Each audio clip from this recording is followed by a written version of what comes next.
From Tally to Cali. It's time to wake up.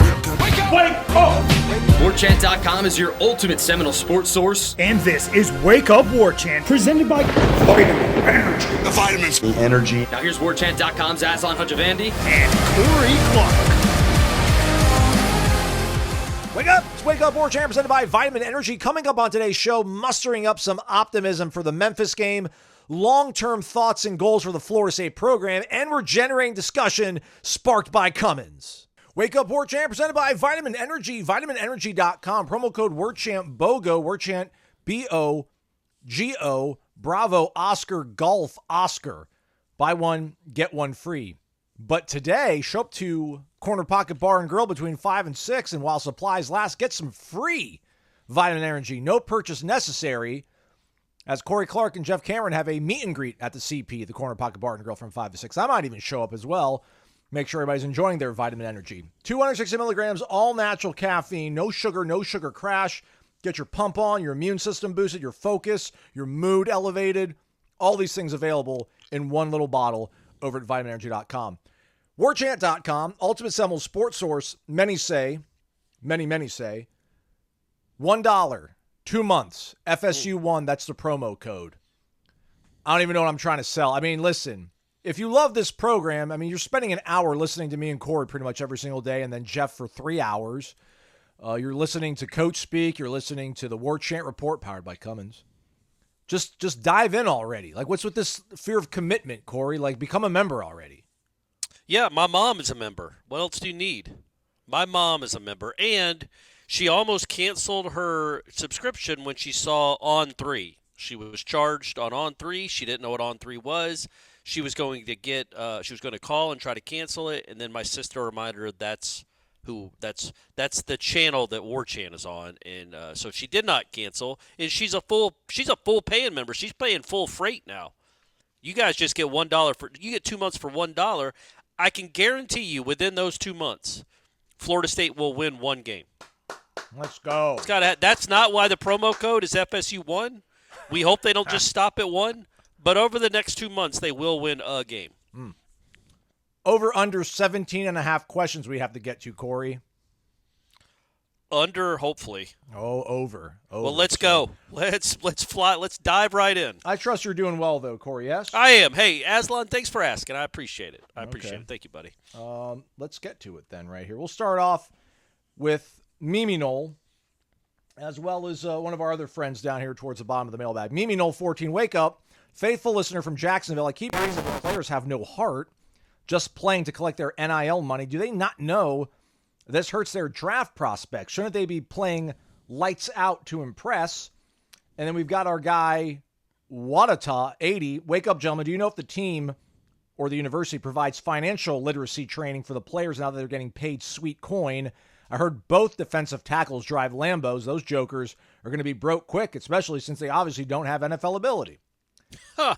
Well, I don't know Ouch! about that. Everyone's grumpy. They are. So the first question was, she said, I assumed she with Mimi. Yes. She said she hears or reads that they have no heart? Yeah, she keeps running the players up. I mean, I can't tell, and maybe I just want to point out and clarify, not from us. I would never sit here and say. Well, you said they played soft, but you're not calling them soft. No heart is a whole different ball game than playing soft or being the softer of the two teams. No heart is like a condemnation I would not give. I don't think those words hopefully have ever come out. No way they've ever come out of my mouth. So I just wanted to clarify that. But go ahead. The point still remains. The only thing I can think of is maybe you get a little bit lax in the preparation in the meeting rooms when you have your money. But I still think when it comes down to, you're getting yelled at by Odell Higgins for 2 hours. Like, Odell's not going to let you slack just because you think you've got money and you've got it made. And I'm not saying they do, but I haven't seen any kind of let up in the way they're pushed at practice, the way Odell holds them accountable. But I don't know, man, when I can't imagine these guys, even with the money on Saturday, because this isn't generational wealth they've created. They've got enough money to get like a cool toy, kick probably some money back to mom and dad, and then, stow away some money, but nothing that's going to forever alter the way they're going to, live their lives. So I sure hope they're not doing that. And I haven't seen anything that makes me think that they're like preserving themselves or whatever because now I've got my NIL money. Because, yeah, this ain't it. The NFL contract's the real money. Yeah, and really the second NFL contract is the real money. Shout out Jalen, by the way. Belated congrats to our guy, Jalen Ramsey. My goodness, Ramsey Industries booming. Yeah, that was like Jared Burst makes a lot of money. He makes life-changing money. The generational money will come if he signs the second contract, a big one. That's the Jalen Ramsey generational money, not just life-changing, but generational changing money comes with that second contract. So, yeah, I mean, look, I think it's impossible to answer. And also it's not a collective. Each player is different. Some players probably don't handle getting six figures well. They probably don't do and that goes for, I mean, I can't imagine what I would have done with $108,000 when I was 20 years old. I can't imagine, but it wouldn't have been good. I wouldn't have been like, well, let me just put this away. I'm going to stow this. I'd be like, no, I'll buy 2 cars, or I'll take all my buddies to Vegas and we'll get the hangover suite for a week. Oh yeah. And then we're out of money. But hey, wasn't that awesome? Like I would have just done dumb stuff. So to go to the financial literacy question, I honestly don't know because I know they get the people and speakers come in and talk to them about that stuff, and they do get education about having money. But I've always thought that was more like when you get to the NFL. I don't know that. It's an interesting question because would you even bring somebody in to do that? Because there's so many different levels of NIL. Like DJ, the 2 DJs aren't making the same money. Let's put it that way. And the third one, I hope, isn't getting paid at all, the one that works at Doak. It's a joke, everyone. Calm down. I can make DJ jokes. But, yeah, the guy that's in charge of the music. But I do think it's an easy excuse when you're talking about, they don't play hard because they got money. Man, none of the people on the team now, like the 2 defensive ends now, aren't getting paid what Jared Verse got paid last year. I don't presume. Yeah, let's hope, man. I go back to the drawing board with decisions if they're getting paid what Jared Verse got paid. But like, it didn't seem to me like the money impacted him at all. You know, because at the end of the day, you're trying to put good stuff on film so you can go make the real money. Like all these guys, they didn't just start playing football. They didn't come to Florida State to get a 5-figure deal, and then that's the extent of their football career earnings. They want to go make real money. So, yeah, you've got to go put good stuff on tape. So I don't think that money, this kind of money is – I just think it's a bad start, and it might not be a good football team. But I don't want to sit here and say NIL is ruining it because they had NIL last year, and that team played really hard. So I don't think that's in reality what's happening. Naples, Mark, M. Adam CZ. Wake up. Responded to a thread on the Tribal Council. I think it merits discussion on the fastest growing podcast. By the way, the parking lot, Aslan, have you seen cars like that in the parking lot? I don't. I park in the garage, so I'm on the complete opposite side of where I assume players are parking these days. Okay, I want to go. I think I'm going to go take a walk around. I'm going to take a walk around next time I'm at practice. I'm sure they didn't buy it, but yeah, either way, leasing or whatever you do to a Lambo, probably not the best use of your money. But hey, who am I? Who am I to tell you folks what to do with your money other than buying stuff from Vitamin Energy, Corner Pocket, and spending $1 on Warchant? Come on. In fact, those 2 DTs better be on Warchant. If they're riding around in a sports car, and that's an if, I'm not verifying that, I have no idea. I hope they were able to spend $1 for Warchant for 2 months. In Memphis, or rather, is Memphis, Mark asks, the biggest or most important game for Mike Norvell at Florida State to date? My answer is an unequivocal yes. Every game was obviously big during the playoff run. Winning at Clemson might have been the biggest win. Not really. None of them were big, it turned out, Mark. Anyway, go ahead, Aslan. I see Memphis as a watershed game. G5 program should be able to bounce back at home after a disastrous start. A win would quiet noise for a bit. And it's freaking Memphis. Mike made a huge career move and left there for greener pastures. If he loses to Memphis at home in year 5, it's just such a bad look. This thing could really go off the rails, praying not. Like Corey said over and over, and I agree, just score some freaking points. That's why they're taking the field. Go Noles. I would still say no. I think honestly, if we look at where he is now and how much money he's getting paid and how much money he's guaranteed, the biggest game of his career, I think, was LSU 2022. If he loses that game in the manner they were about to lose it, I don't know if you recover. I don't know if you win 6-7 games that year. Like that would have been a horrible loss coming off 5-7, a horrible loss. But Shaheem blocked the extra point, and then they went and won 10 games. It filled those guys with some belief, filled those guys with the will to win, like not the will to win, but the knowledge that they can win, that they can make some breaks, make plays when it matters. I think that was by far, that would have been the worst loss. Instead, I think it probably became, well, no, sorry. We know what the worst loss was. It would have been one of the worst losses, but I think it ended up being a win that kind of it helped catapult them to whatever it was, 23 wins in 2 years. That said, yeah, this is a big one, man, because, just for some, if you go 0-3, it's not a big game unless you lose it. Bobby Bowden used to say that all the time. Like, they say I lose the big games all the time. Well, they're only big when you lose. When I win all these games, well, that wasn't a big game. Like, I think if you beat Memphis, it's kind of what you're supposed to do. I mean, you're favored by a touchdown, certainly not 16 like you were against Boston College, but you're supposed to beat Memphis. If you lose in year 5 to the team you left, it's just a bad look. It's not unsalvageable, though. Yeah. It's not unsalvageable, the program. He's still going to be here. But this season, I think, gets close to being unsalvageable if you lose at home again to a team you should beat. Yeah, I don't know, man. It adds insult to injury, but I'd rather beat Cal. Like, if I can only pick one of the – I mean, I want to win all of these games, obviously, but, like, if you beat Cal, that's a conference win. You're not at the bottom. You're not 17th in the conference anymore. Yeah, I mean, but it'll be a bad week of PR, and I get it. Like, you're more likely probably to lose a game to Cal if you lose to Memphis, so you want to stop the bleeding right now. But, I don't even know if this is, like, in the top 5. And I get it, man. They didn't make the playoff last year. All the wins are pointless, yada, yada. But, I mean, come on, man. Those were – I went back and looked at some of the footage I was pulling up to put over the Warchant report because Jeff was talking about them. Mike going from being on top of the world with his fan base 9 months ago or whatever to where he's at now. And, man, if you just see the look on everyone's face involved with that program after that win against Louisville, whether it's like Braden Fisk or Fabian Lovett, Mike Norvell, just like the amount of – man, they were fighting for their lives. Like, everything was on the line that night, they thought. Yeah. Unfortunately, the voters did not agree. So, I mean, I would still place that game above this one. But, yeah, let's win. I'm sick of it. I'm sick of the losing. Speaking of Memphis, Winkle says, wake up. I don't know. Maybe go back to sleep is the better option this season, unfortunately. It's still football. You still get to watch college football. It's still a fun – even your worst day watching college football is better than most days. Amen, brother. Nightmare scenario about to play out. Is Florida State about to lose to the team with the most wretched-looking helmets in college football? Blue and white tiger stripes? Terrible.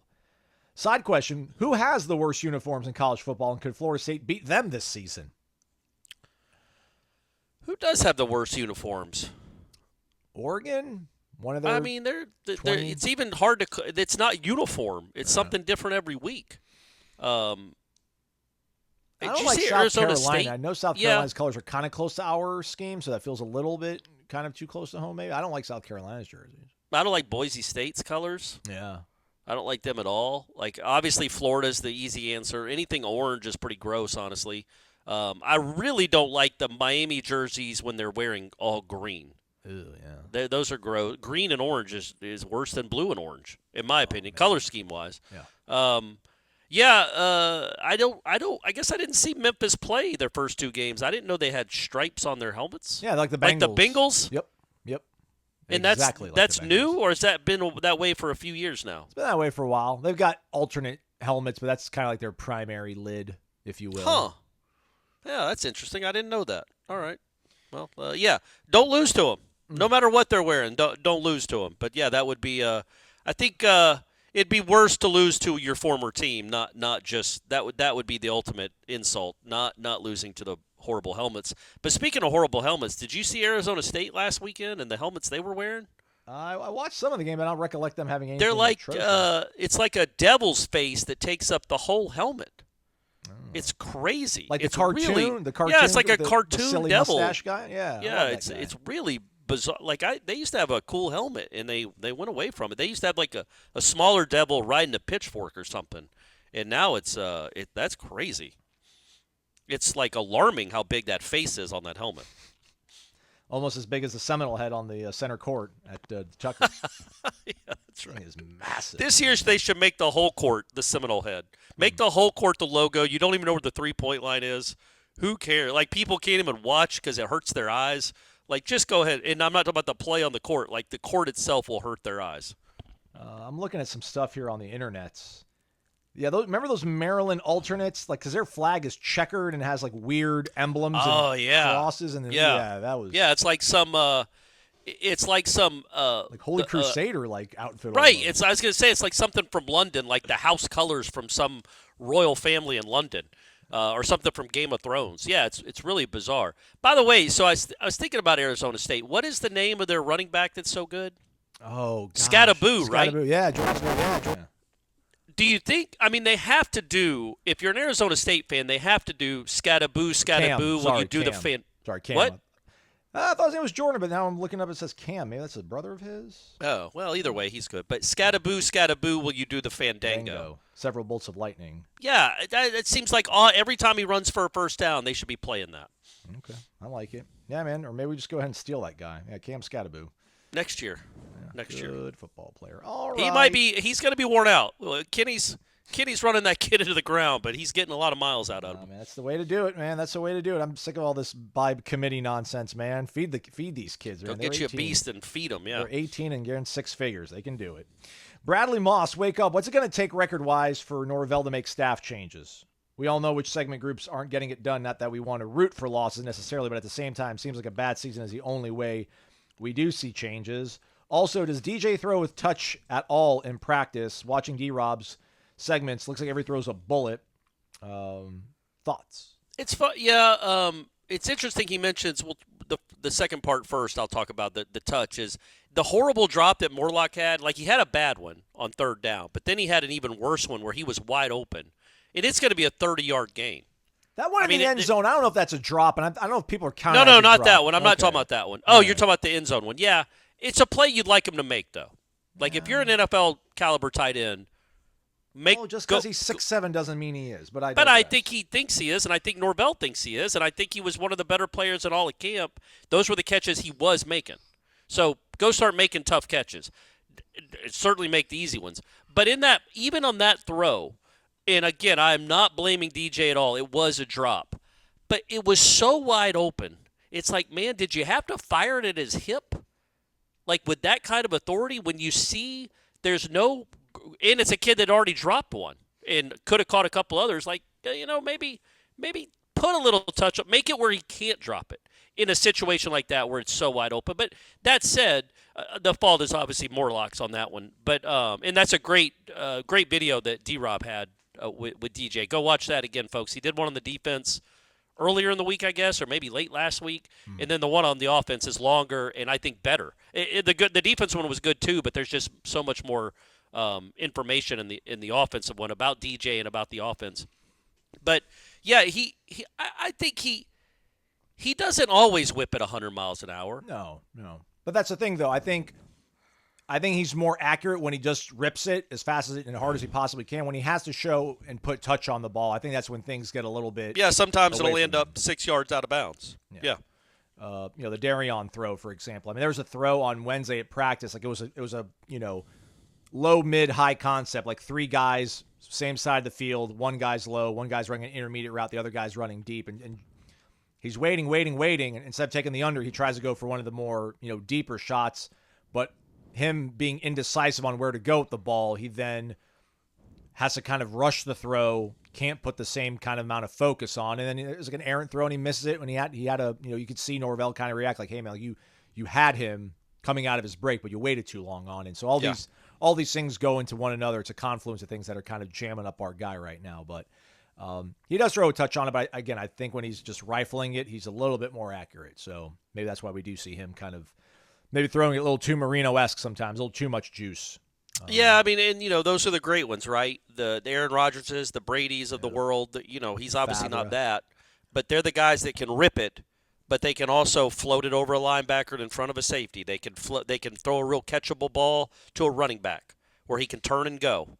And it's not it's not fired at his hip. It's out front, soft, easy to catch. The great ones do that. Not everybody's great. Let's just hope he keeps hitting people in the hands, whether he's throwing it 100 miles an hour or 5 miles an hour. Keep hitting people in the hands and see what happens. And then for the record and the coaching staff, like 7-5. Let's just say 7-5. Corey, do you think that leads to changes? Man, yes, and I also I know people are upset with maybe a few of the coaches that are still on the staff now. Yeah, I mean, you went 13-0, and there's not a position last year other than the offensive line where you'd say underperformed or didn't perform well. So, even linebackers, man, those guys were good. You got production out of them. Deloach had whatever he had, 7 sacks. Bethune played hurt and played well and made one of the biggest plays of the season in the last game of the season to secure that win by intercepting a ball in the end zone. Like, those two guys were good players, and Lundy was serviceable. So then you wouldn't – there were no mean – you can have some forethought, I guess. You could argue and say, well, he should have been looking ahead. It's like, man, that's not how – if your position produces and you go undefeated, you're trying to keep that staff together. You think you found the formula. Yeah. You think this formula is guaranteed success because it has been. You've won 23 games in 2 years with that exact same coaching staff. You don't then go make wholesale changes or even a change if you can help it when you think you've figured out the formula. This year, though, it's not just what it's not just that they're 0-2. If Georgia Tech had missed that field goal and Florida State wins in overtime, if Florida State, I don't even know how they could have, but if Florida State somehow beats Boston College, you're still looking at this team going, this isn't good enough, I think. And so whatever the record is, whether it's – I hope and think – I really do think this. I think if they somehow even go 8-4, there has been enough bad stuff on film that I don't know if he would make a change, but I absolutely hope he's considering doing it, like fixing some stuff. Whether he makes a change coaching-wise or scheme-wise, whatever it is, like you've got this offensive line isn't good enough. And it was just, again, that's hammered home when you're watching the tape of that D-Rob put together with the All-22 for the Georgia Tech and Boston College games, which were disastrous offensively. And it's not all on the quarterback, as he pointed out. Like, this just isn't good enough. And even if they somehow miracle themselves to 8 or 9 wins this year, it's not good enough. So is he – Jimbo would never make changes because they kept – they were still 10-3. Yeah. But wasn't it kind of obvious in 2016? This offensive line is garbage. Collectively, it's just not good enough. And I'm talking about in 2016 going into 2017. Like, this just isn't good enough for Florida State. And he never made any changes, or any changes that he needed to make anyway. And I always thought he was more competitive than that. That's kind of what my complaint always was, is like, man, he shouldn't be okay with losing. I don't think Norvell – I'll put it this way. I do not think Mike Norvell is anywhere close to satisfied or content or okay with what his team looks like right now. Whether they were 2-0 or 0-2. The way they play, as physical as they are, everything should be on the table. Including, if the offense continues to struggle like this, play calling duties. Like, figure something out, man. Like, again, we're only 2 games in, so I'm jumping the gun. I apologize. And I'm in a good mood. We've made it to the weekend. Football is here. But I just think everything is on the table, whether they miracle 7 or 8 wins or 9 wins or not. What we've seen offensively for the last 6 or 7 games, going back to last year, just isn't good enough. And I think he's competitive enough and smart enough to realize that. So I do think changes are at least in the air, no matter what the record ends up being. We mentioned Kyle Morlock a few minutes ago. Let's go to this question. Blue Nole, hey guys, I'll save the wake-up part for our Noles this weekend. They need to wake up and know their FSU. Anywho, I was wondering if you think Kyle Morlock will recover from last week's embarrassing game and disappointing season thus far. Really had high hopes for him. Hope he can still put it all together before season's end. Seems like he would be a great mismatch in the middle of the field. Do you think Amari Williams or Landon Thomas will get some reps this week? Hanging on by a garnet thread, Blue Nole. I think Landon Thomas played like 15, maybe somewhere in the neighborhood of 12 or 15 snaps in the Boston College game. So yes, I do think he'll at least see the field because he did against Boston College. And yes, I do think Morlock will bounce back. Look, take it with all the grains of salt you want. He was one of the best players all of August. We did not make that up. We did not make up the contested catches. We were not trying to sell subscriptions by singing the praises of a tight end transfer from Shorter College. He was playing well. He was very good. It's in there. And he should be DJ's security blanket, man. That's a big dude, but it's a fair point. It's not just the 2 drops. There were 2 or 3 other plays against Boston College where it's like, okay, yeah, you wouldn't classify that as a drop necessarily, but that's a play that needs to be made. And not just needs to be made, that's a play he was making. So to answer your question, I have no idea. I can tell you about him turning it around. I can tell you this, if he continues to struggle, not just catching the wide open passes, he might be done with the drops. But even if he can't catch the contested catches, then yeah, man, I think maybe you turn to the younger guys a little quicker than you were anticipating. But I don't envision him doing that. People are allowed to have bad games, bad starts to seasons, and turn it around. I saw a stretch where David Asdulkes might have been the worst shooter in the ACC. Coming in there, clanking 4 and 5 shots every game, and then going and sitting on the bench. Going 1 for 6 in games, scoring 2 points. And then he plays North Carolina and looks like the Lithuanian Steph Curry.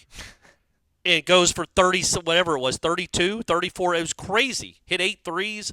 So it can change. It can change. It can be as simple as catching the first ball, scoring a touchdown on a first and goal play action pass where he's wide. Whatever it takes, something could get him going, and he can still be a real weapon for the offense. Corner Pocket Bar and Grill, Tallahassee, Florida, cptallybar.com, 2475 Appalachia Parkway. Meet and greet going down this afternoon, evening, 5 p.m., however you want to refer to 5 p.m. in your neck of the woods. From 5 to 6, Jeff Cameron, Corey Clark, shaking hands, giving away free vitamin energy. Also falls within the happy hour window over at Corner Pocket Bar and Grill, where from 4 to 7, was it 2 for 1? That's how happy hours work, right? I haven't been to one of these. So. I'm not very social these days, unfortunately. I don't ever have to pay for drinks there. You kidding me? Must be nice. Must be nice. The menu's nice. The lunch specials are nice. Everything on that menu is pretty much top notch. You're going to like it. Try it. Come on out. Get some free vitamin energy. Hang out with Corey and Jeff. Maybe I'll even show up. Maybe we'll get Ira out there. Who knows? But hopefully we see you folks out there. Come hang out. If you can't make it to the game on Saturday afternoon, watch it there. Come hang out afterwards. Corey, you're probably going to be licking wounds or celebrating, whichever part of the spectrum we fall on afterwards, I imagine. I don't want to give away your plans, but, we know you. I might be there. The ex-wife is going to be in town with the ex-sister-in-law. Yeah, we don't. Well, let's not boo her. I'm kidding. Actually, today wasn't our best day. Thursday wasn't Corey and Shanna's best day as ex-spouses. But yeah, still, I don't boo her. Okay. Don't boo her. So I might be hanging out with her, but I don't think so. I think I'll be at Corner Pocket. Why would I do that to myself? No offense, Shanna. You know you're the best. But, so I'm sure I'll be at Corner Pocket at some point on Saturday. I also wanted to say this, especially if people see me and you at Corner Pocket. And I don't think everybody has a problem with this, but I do think some people are, hesitant to come up and, quote-unquote, bother us when they see us. That's what we're there for. So come up and say hello. Just don't interrupt anyone in the middle of a conversation. But, yeah, come up and say hello. That's what we're there for. And we try to be very, very polite. Corner Pocket Bar and Grill, 2475 Appalachia Parkway. Back at it, Dalvinism, wake up. Sorry for the pressing question here, but I do think it's sort of the elephant in the room right now. Do we need to rethink our big picture expectations of what this program is? Is one great season every 4 years or so pretty much what we should expect going forward? If you look over the last 25 years, how many great seasons have we had? Maybe 4 or 5. Same goes for recruiting. What if recruiting isn't a Mike Norvell problem, but a logo problem? Thoughts? This is why I was always fine with Jimbo. This is why it's, I don't want to say crazy, but a lot of the same sentiment, I think. I don't know if it's the same people, but a lot of the same, I'm not happy about this, get this fixed, or I don't believe in you. If you don't get this thing fixed in the next 2 weeks, I think you're dead to me. It is a lot of the same stuff that kind of made me scratch my head when it came to people getting really impatient about Jimbo. And listen, I agree with you too, though, Corey. He did need to make changes, but I didn't want him. I didn't want to lose him. I was like, man, just make some of these changes, get your edge back. I still think you can be a really good coach. And I was fine with that. I was like, every 4 years, let's just make a run for a national title. Like, make the season matter in November. Let's get into the playoff and see what happens. Like, give me that once every 3 or 4 years, and you beat Florida and you beat Miami fairly consistently. Cool with it. But I don't know, man. Maybe Norvell got us a little too drunk. Maybe like spoiled us because he turned over so fast. But yeah, I mean, other than Nick Saban, Alabama, I guess you can say Ryan Day, Urban Meyer, Ohio State. Harbaugh was in there, but he's gone now. I mean, there's only a handful of programs that really have great seasons seemingly every year. I know Bobby did it, but just that seems like such a yesteryear, bygone relic, bygone era that I understand it not coming back to us. I'd be okay with it. If we could do it every 3 or 4 years, that'd be fine. I would think my answer to that is let's see what conference they're in. If they're still in the ACC in like 2029, then yes, this is the best you're going to do. You're going to you might be able to get a confluence of events where you can have a national championship caliber team every couple of years, or if you have a great quarterback that stays. Other than that, I just think it's going to get harder and harder to compete financially with the teams in the SEC and the Big Ten, and that comes to coaching staff. Obviously, you owe this coach $100 million or something like that, right? $70, $80 million. Yeah. The coaching staff as a whole, a ton. But, yeah, I think that if you're in the Big Ten, then I think it's absolutely reasonable to expect you're competing for the playoff almost on a yearly basis. I just do. There's 12 teams now, so obviously that's what I mean. And look, I think, but, other than, look, man, Alabama shouldn't have been in the playoff last year, and Alabama ended with 2 losses, really had 3 losses if Auburn could do anything right and get out of its own way, and was close to another loss. I don't say that. We could have said that we should have lost to Clemson if they had a field goal kicker. Again, Alabama, for sure. But, Alabama isn't I think Alabama isn't where Georgia is now. Right.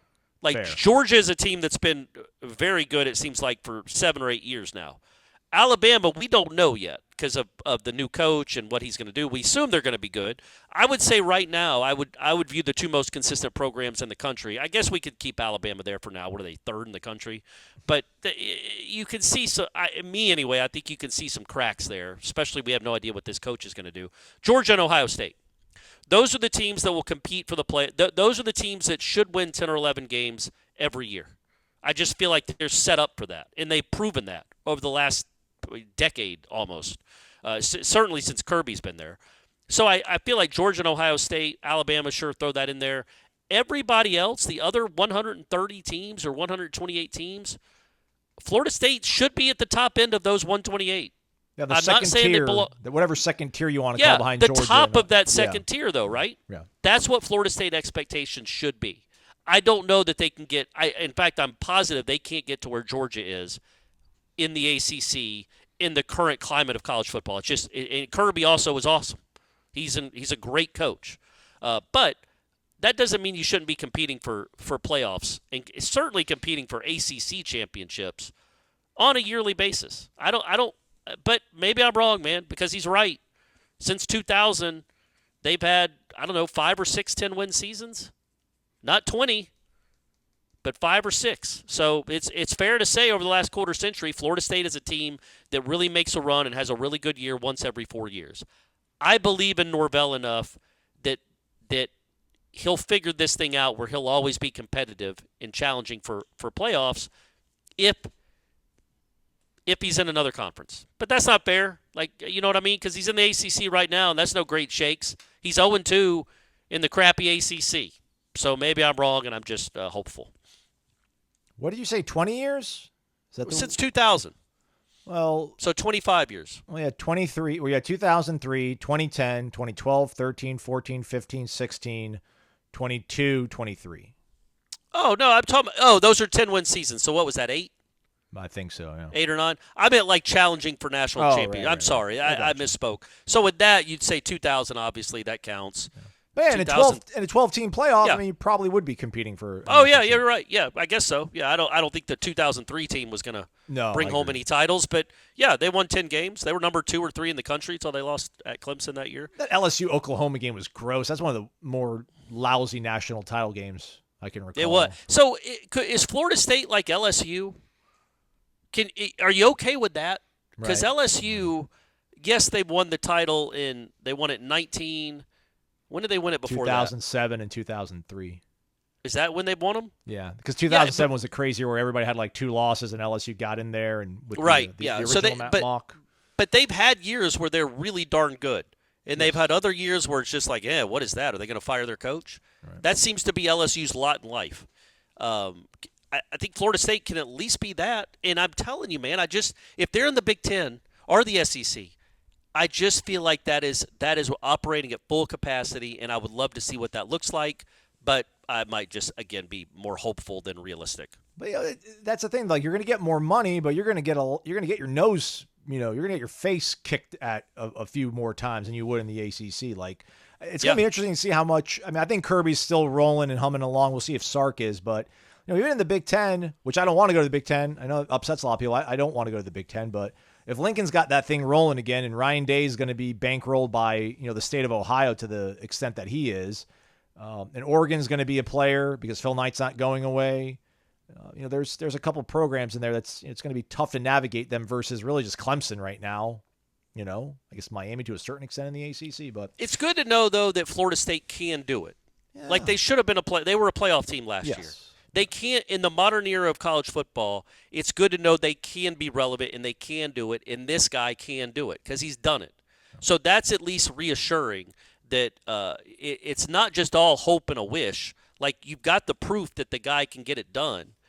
It's just this year has been a really rough growth start. 8 Goldens, wake up. It seems like there have been multiple positive reports about Luke's practice performance lately. Is he the most naturally gifted passer of all the quarterbacks? I know DJ's got arm strength over him, but is the rest all there with good enough arm strength? Is the light bulb coming on to the point of pushing Brock to be quarterback 2 and looking the part to have an honest shot to be QB1 in 2025? Corey, this is a question I think that might generate a lot of discussion in November, but man, we're going to go ahead and do it now. So let's go ahead and let's fire up that generator. Let's fire up the cameras. It's Corey Naslon on camera, everybody. It's generating discussion sparked by Cummins. Give them a follow on Instagram, everybody. Cummins Lifestyle. It's all one word. They're showing you all the cool things you can do recreationally when it comes to using Onan products. That's the Onan product line with Cummins. Generators, portable batteries, portable power stations, portable generators. It's awesome. They'll be in South Bend, Indiana, November 9th. So you can hang out with them. Hopefully I'll be up there as well with Corey Clark and Jeff Cameron and Tom Lang. Let's pull the question up here on the screen, Corey. I kind of parsed it down a little bit, but it feels like right now, Corey, for me, I don't want to say all hope is lost. If they can beat Memphis, Cal's is certainly a winnable game. So is SMU. I think Jeff said on Report the other day that, 3-2 is a real thing, and who knows what happens against Clemson. But I feel like for me, when it's going to be coming down to looking at practice moving forward, man, I'm really going to be looking at Luke and his reps because I thought he had a really nice stretch in Wednesday's practice where he was on fire in one-on-ones. And, I'm not expecting him to have a great day start to finish. But, man, if he can just stack good periods, like have a really good 7-on-7 one day, maybe the next day come back and 11-on-11, have some good throws there.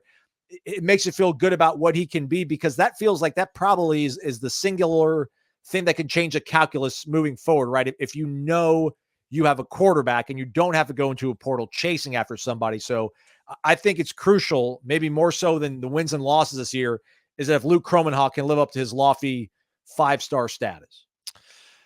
Yeah, and I wouldn't be surprised if the season does not get turned around, that he'll have a chance to prove some stuff in actual games that in meaningful snaps this fall. I think both of them will. I don't know if I want that though, Corey. I think it might stunt his development though. But if you're 3-6, it's maybe worth it to throw him in the fire. You think? Yeah, because look, you're going to have to know. Here's the reality of quarterbacking and quarterback coaching in the modern era of college football. Let's say you don't believe in him. Say you don't believe in Brock, but you don't believe you think Luke is going to be a really good player, but you just don't know. And then you let him play a few games. He looks okay, but a little rattled or a little overwhelmed. And then you go get another transfer quarterback. Well, there's a decent chance Luke Kromenhoek's not on your roster in 2025. He wants to go somewhere where he can play. I think you need to know. I think football has changed to the point where you can have a good idea. Look, Brock Glenn was thrown in an impossible situation last year. He was the quarterback of the most important game of the year, where they thought he was going to go to the playoff. That it was a playoff game essentially, and he had to quarterback against a decent 10-win team with a great defense. So they were not going to ask him to do too much. And then obviously the Georgia game it just literally doesn't count. So it not literally, but in my mind, Luke Kromenhoek can go in there with a little bit less pressure, a lot less pressure. Or Brock Glenn could. So let's see what that looks like. You see what it looks like because, I do think from what we've seen in practice, he is absolutely going to be in the running for the QB competition. But you're always going to have that the pulling in your brain of, yeah, but is he ready? What's he going to look like when the lights are on? How do we know what he looks like? And he might just be an absolute gamer. He might give you enough in a game against. Obviously, you hope he plays against Charleston Southern, but even What about Florida, man? Think about that. Think about Lagway versus Kromenhoek, maybe the final game of the season for both of these teams. Yeah, I think I wouldn't be surprised if I certainly wouldn't be surprised if Brock Glenn plays a good bit this year. I wouldn't be surprised if the season continues to be depressing. That you see what you got with the true freshman too, because you've got to get that right. If you don't have a good quarterback play, good luck. And there is a chance that he's the real guy. He's the real deal. There's nothing I've seen. Like I'll be honest. I saw some stuff from AJ Duffy early on, and you can attest to this. So can Ira. Where I'm like, man, I don't know. I don't know that that's ever going to play here. I haven't seen anything close to that with Luke. Everything I see from Luke is like, yeah, man, that's a young kid, but man, he looks like he has the goods. The problem is when you ask if he's the most naturally gifted passer, not just including arm strength, it's like, man, that is an important element of quarterbacking. Obviously, we know that. But is it the most important, or is it knowing what you're looking at? Yeah. Because I feel like it's more knowing what you're looking at. That's the most important, and we don't know how he performs on that front. Norvell probably does so far, but I'd like to see that in game before I know. But I do think that the light bulb coming on in practice would be great. Yeah. You'd really like to see some light bulb moments in the games from either one of the freshmen, honestly, because you got to go back in the portal, or one of these two guys going to have to be good. And certainly one or both of them could be good.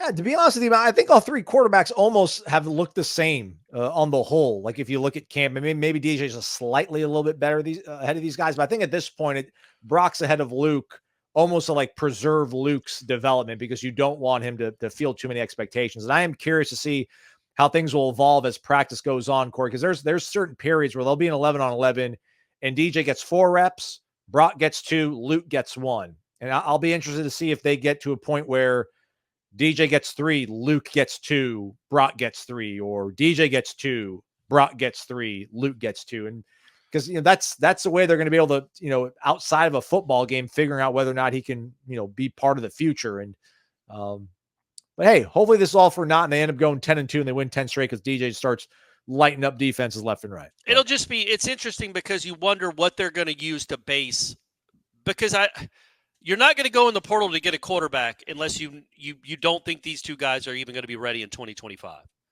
And so it's like, are they going to use actual game time to figure out who they think will be the quarterback?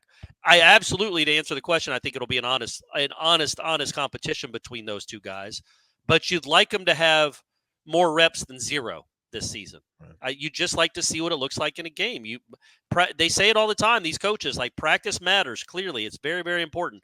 There is nothing like real game reps to get better. And those are where the leaps happen, is real game reps. Brock got some pretty awful game reps last year, but you have to assume he grew from those. And Luke Kromenhoek, you think, would grow the more he plays. And I do think there's a chance that both of them will play a good bit. Then we'll know. We'll know. Well said. We just did it, everybody. Generating discussion sparked by Cummins, and this week it was sparked by 8 Goldens. You too get involved with this. A question of the week gets thrown into a monthly drawing for a Cummins gift bag.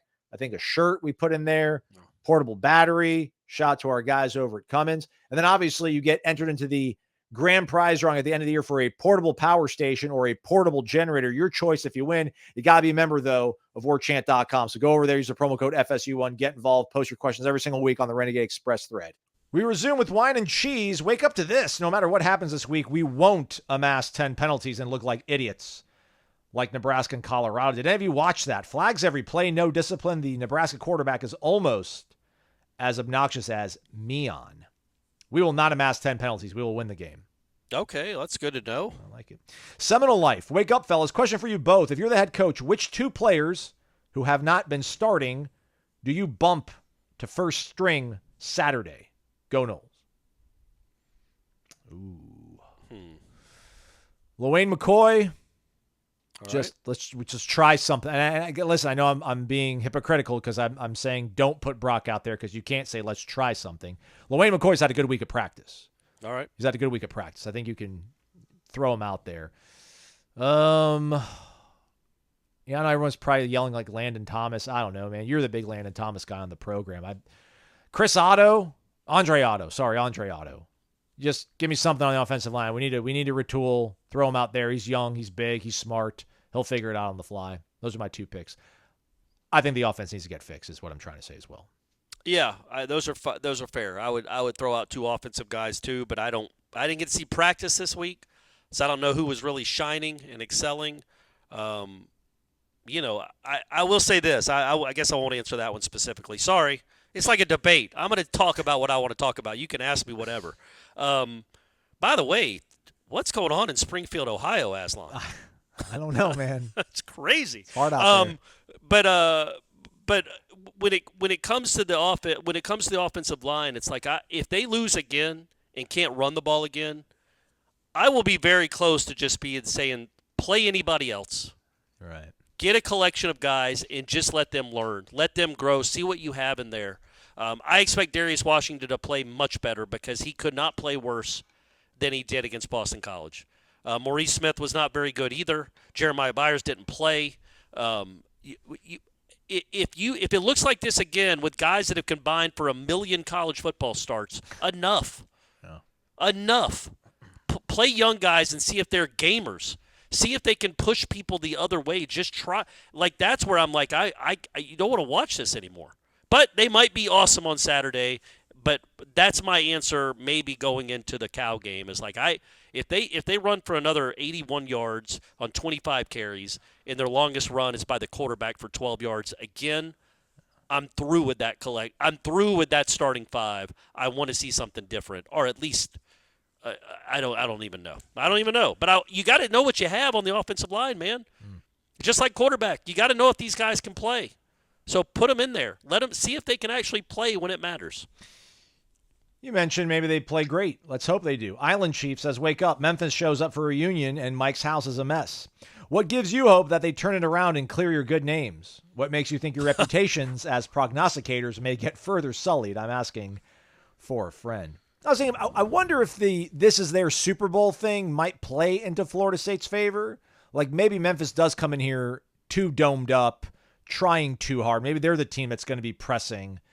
But they have a lot of experienced guys, and they've played some good teams. So that's the thing that I was talking myself into like on Thursday was like, I think maybe Memphis will come in here thinking that they absolutely 110% have to win this game to get into the playoff, and they're going to press and kind of get away from what they are. And then Florida State, meanwhile, is going to be able to play a little bit more loose and free, and we'll see what happens. But I don't know how legitimate that is. Yeah, what gives you hope for a turnaround, or what makes you think we may even get piled on even more if something doesn't go right? I mean, at the end of the day, I think I said this earlier in the week. Maybe it was on headlines, but like just the law of averages, man. Like you can't look like this forever offensively. This coach has proven he can call plays and design and scheme up offenses that can score points. This quarterback has been in games where he scored a bunch of points, and they do have some real skill out at the skill positions. No, probably not Keon, but they got skill. Eventually, you got to start playing well, I would think. I just think I believe in the roster enough, and I absolutely still believe in the head coach and the play caller there to think that the law of averages say if you play 2 bad games, you were due for a good one. It's like back in the day when I was watching Chipper Jones and he was in a 0 for 17 skid. It's like, well, it's coming. This isn't going to last forever. And when he gets that first hit, it's going to be a bunch of them. I still, naively probably, feel like maybe this offense has one of those in them. Could be. I'm probably wrong, though, just going on recent history, but I'm still holding out hope. They do play that 3-3-5, so I would think there's the possibility for some more run lanes to be open, but they do really like their linebackers a lot. They've got a kid that transferred in from Harvard, Matt Hudson. Elijah Herring was the leading tackler for Tennessee last year. I think, some people were hoping the Florida State was going to make a run for him, but he's from – actually, he's not from Tennessee at all. I actually went to high school in Tennessee, so maybe being close to that was something he wanted. What I do think is I think Memphis got the better quarterback in this game, but they've got two good receivers too, so I keep checking myself on this. But I do wonder if Florida State can get gain of 1, gain of 2 on first and second down if Memphis decides to run, or maybe they'll throw on first down. You get a PBU, and it's 2nd and 10. They only rush for 3 yards. Now it's 3rd and 7. And this would be a really good moment for this pass rush, this defensive line as a whole, I guess, to create some more negative plays, get you good field position because, again, this goes back to the thing that Kenny used to talk about where to score points, you either have to be elite in terms of just how efficient and surgical you are when it comes to moving the ball, stringing together a bunch of 3rd and 4 conversions and keeping drives alive, or you have to be able to take shots and convert on those. Florida State has obviously not shown the ability to do either of those things, but I think it's more likely, Corey, that, give them a short field, let DJ complete a 36-yard pass in there, and then maybe you can bum rush in from the 3-yard line. I will say the this. defense is going to have to be the help in that part. Yeah, and look, I think the defense I just think the defense kind of is what it is. It's going to look like it has. Not horrible, not great. Somewhere in the mid-20s. Is what you're hoping they can keep Memphis at, in my opinion. I guess you want them to be 0. But again, when you go back and watch the video that D-Rob cut up with Tom Lang, man, when you see the All-22, and that's why I always kind of hesitate when people say the receivers are terrible, they can't get open. Yeah, they haven't made a lot of great plays, or any really, except for Kentron. But, man, there are some plays now, and I don't want to give Norvell too much grief about his play calling and scheming up because guys are wide open. And they're just not being seen or they're not being hit with the football. Yeah. But there are plays where guys are running free. And there's a really good one in the Georgia Tech game where it's a play action. He takes a shot. I don't know if you remember. It's probably the farthest ball he threw was a shot down the sideline to Malik Benson that, of course, he threw 6 yards out of bounds. On that play, if you look over the middle, I don't know who the receiver is. It might be Ja'Kai. He is breaking wide open about 15 yards in the middle of the field from the line of scrimmage. And Tom rightly asks D-Rob, now you say he's going to Benson. Could he be looking at either Roydell in the flat or this thing coming open in the middle? And he's like, yeah, sure. But and then he freezes it where Malik Benson is in relation to the cornerback. And he's like, when you see this look, this is why this play is called. Because you want to get your fast guy in a one-on-one matchup, and your fast guy is past the cornerback. He's done what he's supposed to do. He's won. And then if your quarterback can make a throw, it's a touchdown. So you want him to take that shot. You just don't want him to throw it 12 yards out of bounds. And so that being said, I do think if it can get tightened up and honed in, there are plays to be made. It just hasn't happened yet. But I would recommend everyone going and watching that if you care about why the offense has struggled. And it also gives you a little hope that, okay, if the quarterback does see it quicker, if he does make the throw or just make better throws, or if the line doesn't get pushed into him, there are plays to be made. There are guys running free. NYC Noel, wake up, gents. It's been a minute since I contributed, but still that loyal daily listener. Thanks, buddy.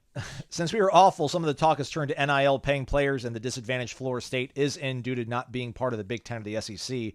I've heard a few times that the salary cap would help regulate this out-of-control spending and level the playing field. But if there was a salary cap put into place tomorrow, aren't we still in the same boat? Because these same teams would be paying huge sums of money still and would just as easily offer additional bag payments with the above-board payments to the top recruits, bringing us right back to how it used to be.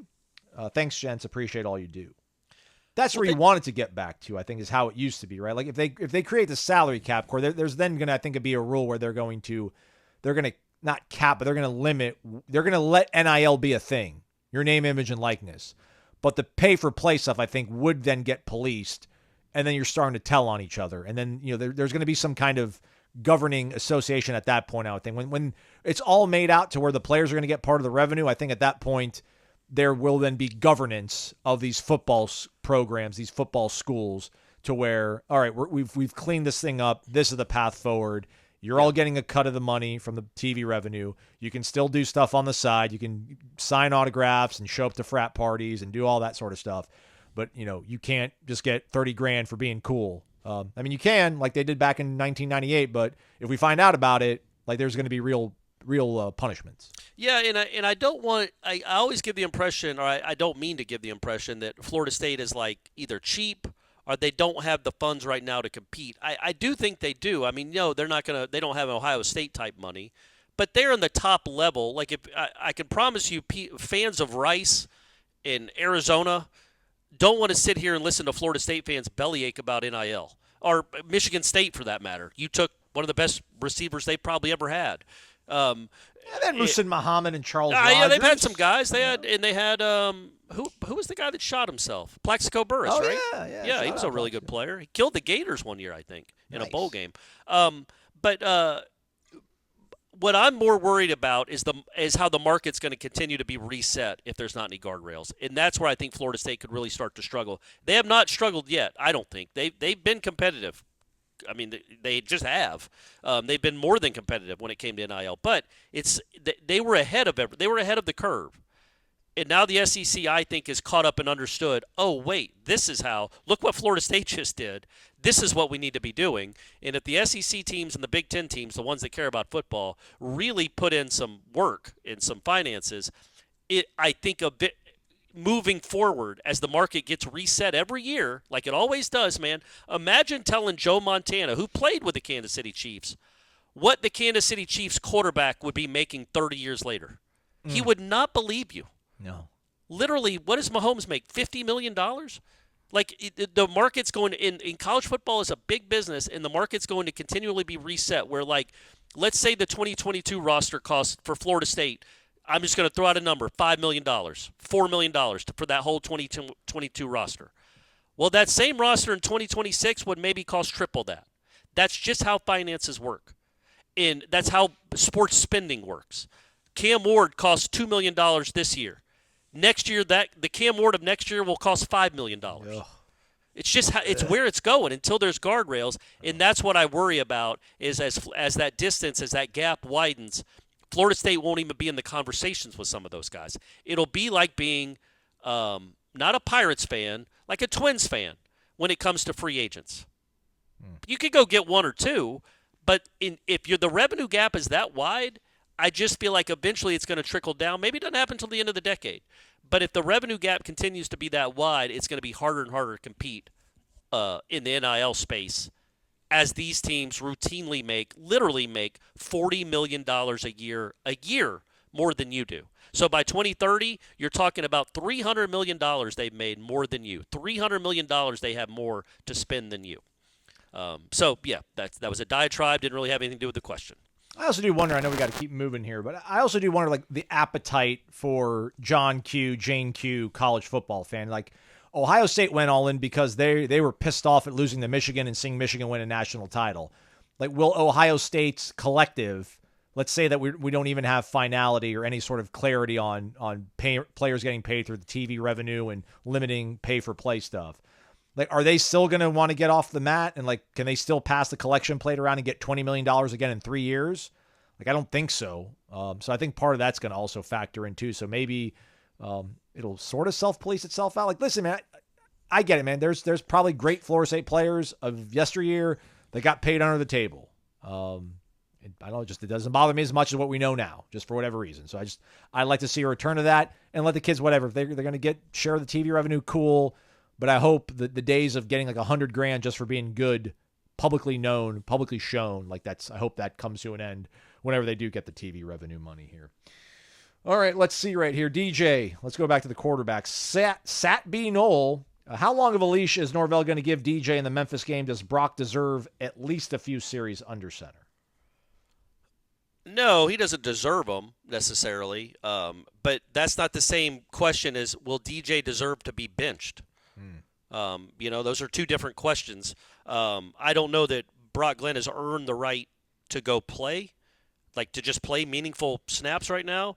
But I would say within the first quarter, we'll know if DJ has earned the right to go take a seat. And so that's, I just think that I don't think you go into a game saying I'm going to give Brock a couple series. I just don't think you do that. That's never really worked out for this staff, by the way, when they have done stuff like that. I think if DJ is the guy that you think is the number one quarterback, if you think he's your starter, play him. If he struggles, yeah, man, I would say, you don't want to put a number on it. I'm sure Norvell wouldn't, but if it looks the same through his first 10 to 12 plays, yeah, I think that – I don't know. I don't know if I can actually put an actual number on it, but I would say you would know kind of early, okay, not only does this look the same, it might look worse. The pressure clearly, he is not right. You'll know quickly if he's not right, especially Norvell. Like if he knows a play is supposed to be called a certain way, or if there's a primary read and he looks and sees that primary read's open and meanwhile DJ's dumping it down for another 2-yard gain, that might be enough to be like, I'm done. We worked on this all week. You knew that was going to be open. It was planned perfectly. He was open, and you still didn't throw it to him, or you threw him at his feet. I can't do this anymore. But I don't know what that will look like. Keeping it on quarterbacks, our guy Jamaican old Justin in San Diego, met him in Dublin. I love that we got dudes out. I've never been to San Diego, Corey. I want to go to San Diego. I've only been there for a night. Yeah. It's a cool city. I was downtown. It was a cool city. But yeah, you're right. It's apparently got the best weather in the country, right? Yeah.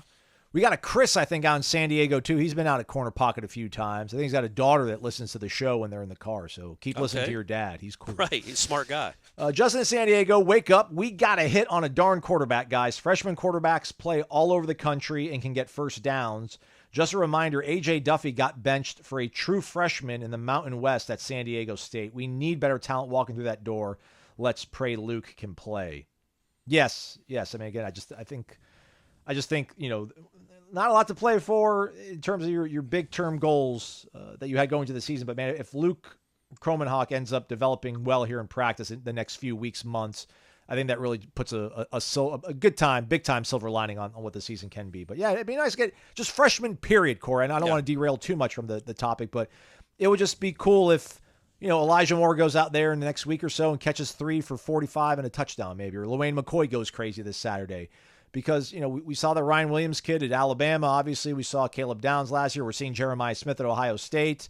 I know it's a very small amount of guys because there's thousands of these kids every single year. But it'd be nice if they could hit on one of those. But they tried. And that's another thing, too, though, Corey. It's hard to criticize them. They try to get KJ Bolden. They try to get Jeremiah Smith. They try to get Travis Hunter. It's not like they snubbed their nose at these kids and said, nah, we're good. Yeah. We'll go get, Andrew Parchman instead. Yeah, we'll see. We'll see what it ends up being this year with the quarterbacks. I will say, to reiterate, when it comes to the quarterback position this year, yes, you're right. You do see true freshmen or redshirt freshmen playing all over the country. Florida State was kind of in a unique position after the snub, with no, and also watching how Brock Glenn played. He was thrown in impossible situations, but didn't bathe himself in glory in any way, shape, or form to give you hope that he was absolutely ready to play. He certainly didn't look like he was ready to play, like ready to be the starter and maybe a star after those 2 games. Again, impossible situations. He might end up being awesome. But they were in the position where they wanted to keep it rolling, and they thought this was the route to go get an experienced guy that won't lose them games, quote unquote. And I'm putting words in their mouth, but that's what I thought. It's like, okay, you're playing with a known commodity with DJ. We know he's not great, but, what I was thinking at the time was we also know he's not awful. He'll be good. If you're good around him, the team will be good. He usually wins 10 games. Right. That, It was 8-4 last year, Oregon State, and I'm like, if you're good around him, your team will be good. There was a chance that you could have had a pretty darn good football team around this year on this team, is what they were thinking. In a freshman that makes 5 or 6 horrible mistakes at quarterback will lose you games. And then you turn a 9-win team into a 6-win team. and or a 6-win team into a 2-win team, or a 12-win team into a 9, whatever. That's what I think the worry was, and that's why I don't think Florida State, because you're trying to keep the momentum going after 2 straight 10-win seasons and the snub, you don't want to then go take a big leap backwards. So you think the way to stay head above water, playoff contention, is to go get a quarterback, a veteran that you know you can count on, that's been in college, that's gonna win you some games. Now, through 2 games, that has not played out. Famous man once said, actually might have been a woman, but that abs are made in the kitchen. So all that working out that we do, Corey and myself, you still got to eat right. And usually that means eating at home, but man, that's so annoying, right? Like all the dishes, having to go to the grocery store, measuring everything out. That's why you should check out HelloFresh. We used to do this a few years ago. Remember everybody, HelloFresh? Go to HelloFresh.com/free Warchant for an offer for 10 free meals, free shipping, and free breakfast for life? ? But this stuff was great. There's literally recipes that they sent me 2-3 years ago that I still use at home, but it doesn't quite hit the same. Some of these spices they use are proprietary, and people on the internet try to match it, but they fall short of the glory of HelloFresh. But these meals show up like properly packed in dry ice. Everything is pretty much proportioned out, so like it helps out with the entire measuring and like utensil usage. Like everything's pretty much ready to go. You just either throw it in the pan, throw it in a bowl, and it lessens the load, because like I don't really mind cooking at home. I just hate doing dishes. I found out HelloFresh gave me delicious meals and also lessened the dishwashing aspect component, because I don't have anybody to help me out with that stuff. So womp womp for Aslan. Check out HelloFresh. Again, HelloFresh.com/free Warchant for an awesome introductory offer. All right, let's get to the rest of these. Home stretch. Marlin Joker heard from some credible sources in rural central Florida basements that Urban Meyer wants back at Florida. If so, how does Florida State counter? Better coaches or more money to get better players? The latter, right? I mean, they're pot committed to this head coach. So, man, that would be interesting, huh? Does he really? I haven't seen anything. I haven't seen that. I don't know. But, yes, I feel like he wants the Ohio State job, because he keeps talking about Ryan Day's got the best roster in football. It's the best roster Ohio State's ever had. Yeah, but that job ain't coming open. The Florida one's going to be coming open. But that's the thing. If Ryan Day he won't lose to Michigan. But let's say he does lose to Michigan. If he doesn't win a playoff game, they might get rid of him. If Urban's like, hey, man, I'm ready. My heart feels better now. That would be crazy. That would be a crazy thing to do. It wouldn't be crazy for Florida to go back after him. It would be absolutely crazy for Ohio State to fire Ryan Day for him. But, hey, look, I don't think it changes much of anything. Florida State's invested. Like, they're paying this guy a ton of money. They believe in him. Now, there might be some suggestions about staff changes, or, like you said, more bags being dropped. But, yes, I do think that you would – I don't know. I think Florida State's always going to be trying really hard, whether Urban Meyer is coaching at Florida or not. This new wave of Florida State, back then you could make the argument, yeah, man, it was such a mismatch, and I love Bobby Bowden to death. Go read the column I wrote when he passed away. He meant more to me than anybody in my childhood, not named my dad. Just the joy he gave me. But when Urban Meyer got to Florida, and then that Bobby Bowden at Florida State was an absolute mismatch of epic proportions. It wasn't that Bobby Bowden in that stage of his career versus that Urban Meyer was a no contest. And as you saw in the field, it was the varsity versus the JV. I would say I would take Mike Norvell. That's not nearly as one-sided. Yeah. So I'm saying, as Florida State's invested, they're always going to be trying to win, and they think they got the right guy. I don't know that it would change much if Urban comes back to the state. And it's just going to always be more cost effective to go after players than replace coaches. Yeah. Especially, listen, man, isn't Fuller making close to $2 million, if not $2 million? Look, man, if you fight, let's just say, for instance, because these are the name that comes up is Randy Shannon. I think he's owed $700,000 next year. Adam Fuller, I think, is owed $1.8 million next year. So yeah, okay, go fire those two guys. Throw in somebody else that makes $700,000 too. That's $3.2 million that you still have to pay those coaches to not coach. when you could take that $3.2 million and go get you some badass, right? Like that's it. Would with only 1 year on even if you wanted to fire a guy, like it's like, man. But again, that's probably short-sighted thinking on my part. But it's like, man, they only got 1 year left. That's $3.2 million, and I picked those guys out of the hat. I'm not saying, well, not really out of a hat, but I'm not saying they should be fired. Certainly not advocating for it. It wouldn't make sense financially, and it's too early in the season to be maybe calling for that anyway. But that's $3.2 million. What could that get you? Probably a pretty good offensive line, probably a really good quarterback. And who's more important to the success of the Florida State team in 2025? A Heisman-level quarterback or your linebackers coach? So Randy's making And isn't it stupid, Aslan, that we have these conversations? You know what I mean? Do the 49ers have to have a conversation like, golly, do we need to pay our offensive line coach this 2-year extension, or do we need to go get a running back? Yeah. It's like they're two completely separate issues.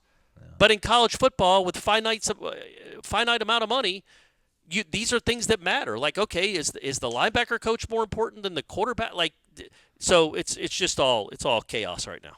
So Randy makes $650 right now. He's going to make $675 next year. Fuller is going to make $2 million a year for the next 2 seasons. He's getting 2 right now. Okay. That's what I'm saying. I just feel like if you got a couple Jared Burses, all of a sudden Adam Fuller looks a lot better. Jaron 1518. Is it realistic that Lawrence Toafili and or Deuce Spann will be taking snaps Saturday? At this point, I am game for any wrinkle that could spark the offense. That sounds like he wants us to talk about strategy. We are strictly forbidden from talking about that kind of stuff, Jaron. Hey, I can talk about it. You know why, Aslan? I don't want you to chime in at all. Don't say a word. I was not at practice this week, so I have no idea. Literally, I have no idea, and me and Aslan haven't talked about it. Absolutely, somebody more athletic than that quarterback needs to take a few snaps. It's been kind of a staple of this offense. Like, it's not like they've never run Wildcat. Well, now seems like a good time. Anything to energize and invigorate the running game, I would be willing to do. And if that means giving me Toafili or Cam Davis, who was playing quarterback last year in high school, taking snaps back there, do it. That would be at least a few times. But I have no idea. I'm not speaking with any authority at all because I have not been at practice. And I'll be honest with you, haven't read the practice reports. So I am speaking completely ill-informed, but I would love for them to have at least a couple of Wildcat packages in there. And it's a travesty that Lawrence Toafili had 1 carry in a college football game in 2024. The 1 carry for 5 yards is nuts. 5-part question, but rapid fire, he says. Whack 169. Rapid fire, gentlemen. Good morning. Let's go. First question, how many new assistant coaches next year? Over, under 3.5? Under, yeah. I think 3 maybe. That's a big number, though, everybody. That's a really big number for a guy that hasn't had – he's only replaced Dillingham, right? Yeah, and but he's never, kicked anybody to the side. No, that's what I'm saying. Yeah, he's a guy that loves continuity. Yeah. That's a big number. Although I know maybe Marcus Woodson was told to look elsewhere. Oh, all right. Yeah, you're right. You're right. Do any of the starting defensive line players return next year? Ooh, so yeah, Farmer, Jackson, Marvin Jones Jr., Patrick Payton. Well, I'm not trying to be a smart ass, but at this point, where would Marvin go? Yeah, we'll see. Ask us again in November. But right now, as we sit here in the middle of September, I mean, what's he put on film that he would be leaving early? I guess he could go somewhere else, but that's my answer right now is Marvin Jones for sure. But he might have 11 sacks by November. Marvin, I'm counting on you, buddy. Make it happen. 3, is it okay to boo? They asked to get paid like pros. Now you get to get judged like pros, in my opinion. Yeah, it's a fair point, and absolutely. And I would have said that before NIL, really. I mean, I think a lot of times, I really do think almost, I would say the vast majority of times, fan bases are booing, and they think they're booing the decision to keep playing that certain player, not necessarily the player himself. If that makes sense. Yeah. I know that's semantics. The kid still hears boos. But I think every time DJ makes a bad throw, I think the booing is at the head coach that continues to play him. I booed when I was a student, and I don't know. Who'd you boo? Just the overall effort of the team, like when they would go into the locker room. Okay. Down, I thought it was like, yeah. That's fair. But I feel like the coaches wear that more than the players. Right. But you're booing the coaching staff. Really, you're booing the whole program, but it starts at the top. Yeah, I was like Jeff Bowden, boo. Yeah. But I was gonna say, like, it's booing. It's not. I mean, it's not that big of a deal. But then you hear about Jordan, the way he processed it. So it probably is for a lot of people. But also, it's a fair point, man. I know DJ. I'd rather us be able to be critical about them, like grown-ups on a podcast putting our name on something, like being able to be critical about them rather than faceless people in a crowd booing. That still feels a little bit kind of cowardly, but I mean, that happens. You're okay if they boo like Carson Wentz. Right, yeah, because he's not my guy. Yeah. But no, I'm saying like he's also a pro. Like that's part of playing in the NFL. Kirk Cousins, I can promise you, will be booed very very passionately if they look anything like that again this week. It's like, well, I know he makes a ton more money than DJ, but they're both paid athletes. It's just part of the deal now. Like that's, you've got all this. You're a free agent. That's part of that. I do think that adds a dynamic to it. That they are. I think people are going to be more okay with themselves voicing their displeasure at a college athlete. Because they know that college athlete is getting paid for this performance now. Yeah. It's not just books and scholarship money. It's real money. Some of it's their money. So I feel like that's why they might be more inclined to boo, and I think that's fair. It's part of the deal. How many new players on the roster in January? Over, under 38? Over. Yeah. I mean, they get 25 high school guys, so. They might also get 100 scholarships. Well, that's true. If that goes through. So, right. I think it could be way over. Again, Arizona State this year has 60 new players. Yeah. 60. Final record over under 4.5 wins. I go under because this team sucks from top to bottom. Hell, I liked 2020 and 2021 teams a hell of a lot more. At least Brendan Gant would hit someone. Yeah, he got a penalty, but at least he did something. That's right. Brendan Gant would get a personal foul every game. This is one of, if not the least likable FSU team in the last 20 years. I understand because of the way they've played. I don't think it's just that W's and L's when it comes to this conversation. I understand there's not anything redeeming about them yet because of the performances, because of the way they've been kind of pushed around. Not a lot of fight, not a lot of physicality. Let's see. What it can all be turned. Maybe not all turned around. Everybody will feel better about themselves if it looks the way it's supposed to look on Saturday. Right. And if it doesn't, absolutely not a real likable, passionate effort so far for sure. I cannot believe I'm having to think about this. If you would have told me this a month ago, I would have laughed in your face. But yeah, I'm going to say over. By the way, to that question. I mean, but if they lose today or lose on Saturday, way under. Yes, agreed. Well said. Thanks, Whack169. All right, last one. Armchair Osceola. Wake up. I still can't understand why you both would knowingly kick dust in the eyes of us, your loving, loyal listeners. Do we not purchase enough vitamin energy? Do we need to spend more money and time at the corner pocket? Our hopes were so high only to come crashing down. JK, thank you all for your hard work. He's got what we call a sense of humor, apparently. Right. All right, question. Let's imagine Florida State has another poor showing. Administration cancels the rest of the season. You, however, are contractually obligated to produce a daily podcast, but Gene Williams, aka .com, has given you a complete discretion to choose another topic. What would you gentlemen discuss? Foreign indie films? Could Aslan host the health and fitness podcast? The options are endless. Lastly, do we think this up and down pattern, Florida State, Notre Dame, etc., will simply become more commonplace for schools that cannot afford to pay both new talent from the high school ranks and retain their current roster? I've got no inside knowledge, but I wonder if a school like Texas can simply pay top dollar for both high school recruits and any pieces they feel the need to pick up in the portal, where other programs may have to be more selective. What say you? Yeah, Texas has an advantage, that's for sure. But again, Florida State was undefeated last year. So they've done okay in this space so far. As I pointed out earlier in the show, though, that's what I'm worried about is the future. Where it's hard to get both. It's hard to get those instant impact transfers, and it's hard to get a top 5 recruiting class. And the likes of Texas, Georgia, and Ohio State can do both. I don't know that you can. Not yet. Not now. But maybe someday soon you'll be able to do both. What if you just decided for 2 years, F it? we're just doing all high school. We're throwing all the money at guys that we have a really good feel that they're probably going to work out. So that way you have now built kind of a foundation. Now it's been rough. Like this, it's almost like tanking. You're almost being like Daryl Morey to a certain aspect. And then on that third year, because that's kind of where Miami might be. A lot of people are like, well, let's see what happens when they lose Cam Ward. Mario stacked some good classes on top of another, and they're going to have probably a pretty good class this year. So if they can just get another quarterback, they can keep it running the way that Florida State hoped they thought they could keep it coming. So I do wonder if maybe you get to a certain point where you're like, all right, we'll get a guy or two from the portal just so we're not completely devoid at a position or two, but we need to have like a legitimate core of guys that we trust and can build around, and now we can go back and get finishing touches. Like, Texas went and got Isaiah Bond, pulled him away from Alabama. Like, they're getting those finishing kind of touches. I wonder if that's like a discussion that will ever be had or is worth considering. Yeah, sure. I mean, if you can get top 5 recruiting classes or top 3 recruiting classes, the issue, though, again, which I keep coming back to, is just because they sign with you and just because they're here through 1 year doesn't mean they're a part of your future plans. Like, they can leave.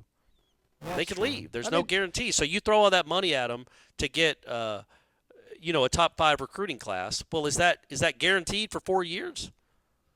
Because if you could guarantee me you get the number 1 signing class in the country 2 years in a row and guarantee me that collection of talent sticks around for 3 or 4 years, then that is absolutely the route to go. Wear it for a couple years. Go 5-7 or 4-8. But get those guys experience, and by the time they're juniors and seniors, yeah, man, they're going to be good. Your team is going to be good, and it's going to beget more and more good recruiting classes and more good teams. But there's just not that guarantee like it used to be. But some kids are going to leave. You keep the guys. You lose a Caleb Downs because the head coach left. I feel like the elite guys, by and large, seem to be sticking around. In Florida State's aspect, it's but like that's because you're paying them. Well, yes, obviously, but like that's the thing. You're not going to sign just for a 1 year. Like it's not a 1 year flyer. It's an actual like you have your money commitment. Like, listen, instead of throwing $13 million at this roster this year, you could maybe have used like $9 million and just got high school kids, and then you got that excess money to float over to next year, keep them on board. Maybe the guys that don't pan out, you let them go. And you keep these other guys around, and then, but again, you still need the money for all this, and it ain't me that's paying it, so yeah, who am I to say? And I'd want to do a political podcast. What? Yeah, you want to do a political podcast? Yeah. Well, that wouldn't be me. You'd be doing that with someone else. I want to do religion. Just with hot button topics, man. Okay. You know what, man? I would like to do a podcast making fun of true crime podcasts. Ooh, I think that would be funny because I listen to enough that I can tell by rote, literally by 20 seconds in. It's always a young female host, almost always. She always says like, and I'm not making fun of the way she speaks. I say like all the time too, but she tries to be relatable and charming while she talks about a murderer who killed 7 people. But she's still like, and I'm like, and she's like, that's sus. It is like, talk like a human being. Janet was murdered 25 years ago and left in a shallow grave, and you're saying, like, for real, that's sus. I would love to make fun of play clips and make fun of those really popular true crime podcasts. Another one I was thinking about, which I didn't realize, Aslan, do you film yourself working out? No, never. Do you see people doing it?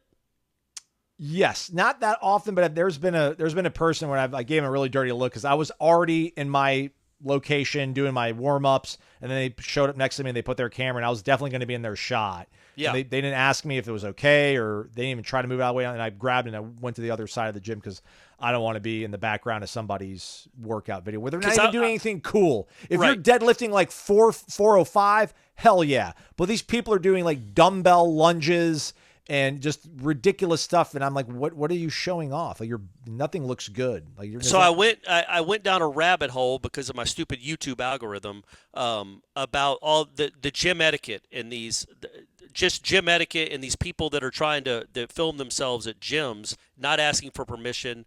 And there's this one guy that always like calls them out, says how ridiculous their behavior is, and it reminded me of my gym up where I go to in Atlanta.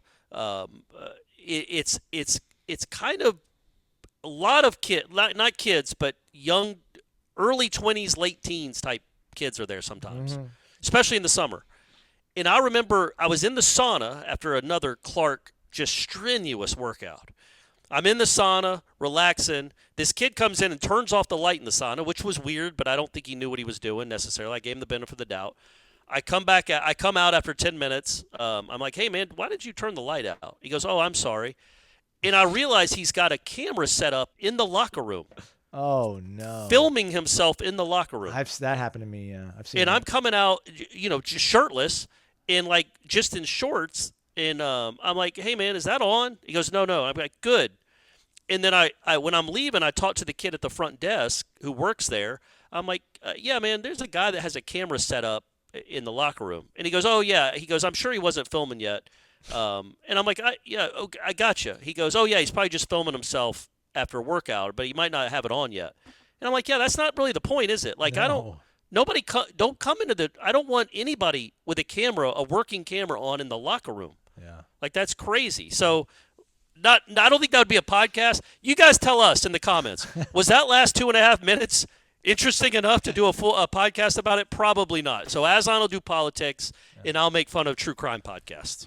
Over-under contest. Get involved. The link has been tweeted out probably by the time you're listening to this. It's open to anybody out there. So even if you're not a member, just make sure you put N/M in the tiebreaker field. $10 gift card to Garnet and Gold. It's an e-gift card, so it's like a gift card code. So you don't have to be in Tallahassee to get it and use it. So get involved. Jeff Cameron Show, 1 to 4 o'clock? Sounds weird saying that. Meet and greet, 5 p.m., Corner Pocket Bar and Grill. Come say hi. There will be a pregame show, 9 a.m., and then a meet and greet Saturday, game day, over at Hotel Indigo in College Town. There will be a postgame show live, taking phone calls with Gene Williams and Tom Lang, 10 to 15 minutes after what we hope is the first win of the season. Warchant rap as well to follow. That's obviously powered by Vitamin Energy. What a long show. Thanks for doing this, everybody. Hit the thumbs up on the way out, or just thanks for surviving. He's Corey Mazlon. Thanks for listening to Wake Up Warchant, presented by Vitamin Energy.